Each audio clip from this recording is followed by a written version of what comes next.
Vous êtes de plus en plus nombreux à nous suivre sur Canal 7, votre chaîne panafricaine. Messieurs et dames, bienvenue à votre émission Cet endroit, l'émission qui vous éclaire sur les questions et le problème de droit que vous rencontrez dans le cadre de ce numéro. Nous parlerons de l'interdiction du travail de mineurs.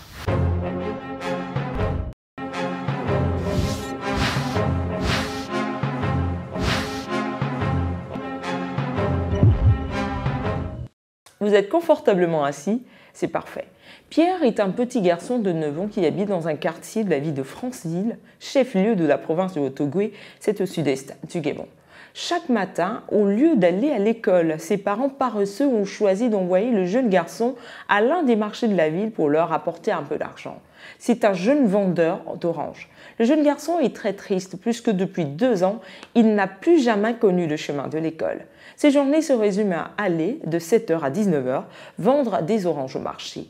Mais cette situation, c'est une situation plutôt que le voisinage ne digère plus.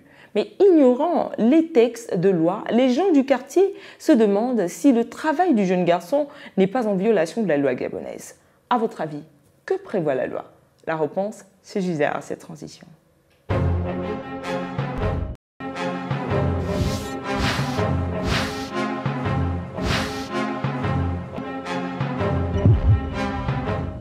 De retour pour la suite de votre émission Cet endroit.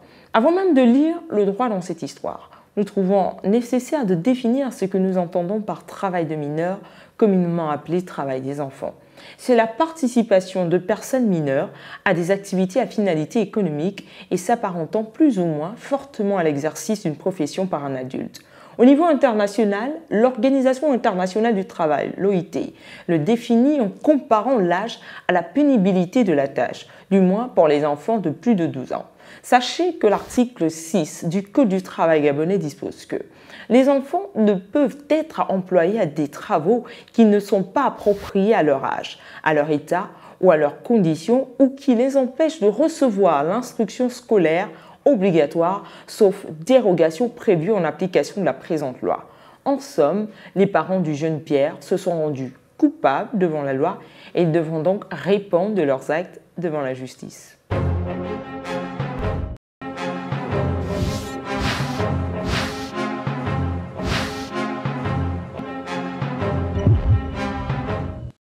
Voilà, c'est la fin de votre émission Cet endroit, en espérant vous avoir servi tout au long de ce numéro consacré à l'interdiction du travail de mineurs. Je ne pourrais vous quitter sans vous rappeler que vous pouvez nous adresser vos propositions de thèmes sur Facebook /Cet endroit. Bonne suite des programmes sur Canal 7, votre chaîne panafricaine.